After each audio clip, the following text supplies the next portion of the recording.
هذا يوم زبون جالي قال لي قلت ليش بتروح مثلا مكتبة اكس بوكس؟ ها؟ قال لي مكتبة اكس بوكس اسلوب تعاون ما عنده. مرة الواحد قلت ليش بتروح مكتبة اكس بوكس او محلات الباقية مثلا مو مكتبة اكس بوكس؟ يقول ذولا قفاصة. ها؟ واحد قلت له ليش بتشتري فلان من فلان محل مثلا؟ يقول لي لان ذاكم نصابين مثلا. ها؟ لان ذاكم خاف يغشوني، لين ذاكم اسعاره اغلى، لين ذاكم يعني يعترف لي انه مثلا انت اسعارك رخيصه او تعاملك احسن او فلان شيء او بعيد علينا باب الشرجي مثلا او يعني يقول لي الحجج اللي هم قاعد يقولوا لي اياها، قاعد يقولون هم العكس مالت حرفيا عكس الحجج اللي هم دائما يقولوا اياك، وناس تحكي عكسه وراهم هذا ما تشتري. ها؟ يعني اكو ناس يقولوا لي انت مثلا اقرب لنا احسن من هذول البعيدين، شو يودينا لهم؟ انت يقول اسلوبك والتعامل مالتك كلش حلو. ها؟ فلان شي تفدتني ذاك اليوم، هاي فيديوهاتك كلش حلو باليوتيوب مثلا اذا يتابعني على اليوتيوب او اذا يسالني على، حتى لو ما يتابعني باليوتيوب جالي المحل مثلا سالته وسالني شغله معينه وفدته وانا وهاي، فممكن يشكرني على مدى السالفه. ها؟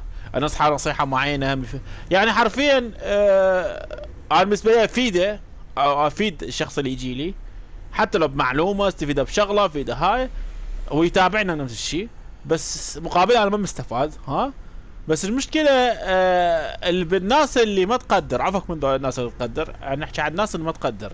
يعني مثال، يعني انت مقدم له حاجه، يعني انت مقدم له خدمه مقابل مثلا فلوس، وحتى ما رايد منه فلوس، عم ببلاش مقدم له خدمه، يجي هو يعير لك بالخدمه اللي انت مقدم له اياها ببلاش. تخيل يعني انت مسوي له فشي ببلاش من يمك هالشغله، انت من يمك اعطيتها اياه تبرعا، ويجي هو يعيرك. حتقول شنو يعني قصدك؟ مثال يعني انت سويت فيديو باليوتيوب مثلا، مثال فيديو انت سويته، يعني مو واحد جي سوى لك اياه، انت سويته، انت حضرت لهذا وانت سويت انت سجلت انت هاي، وبالاخير نزلته باليوتيوب. يعني التعب كله انت تعبته، هو بس مجرد تابعه. ها؟ فهو سواه من نية عليك على انه هو شاف الفيديو مالتك، والعلم انت سويته مو هو سواه. ها؟ تخيل انت بنيت البيت الواحد وبلاش مثال، ويجي هو قاعد بيه وقام يعيرك يقول مفوز زين بعد قعدت بيه، فانت الشغله انت تعبت بيها، واحد على الحاضر اجى اخذها، بس رغم هذا هو يعيرك بالشيء انت مطيه هديه لواحد، ويجي يعيرك مو زين اخذت منك بلاي 4 بلاش، فيعيرك بشيء انت مقدم له ببلاش. اول مره اشوف هيك يعني.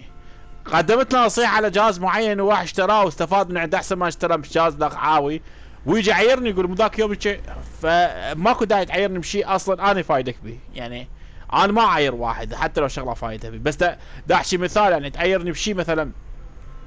ثانيا الشغله اللي اضوج من عندها اصدقائي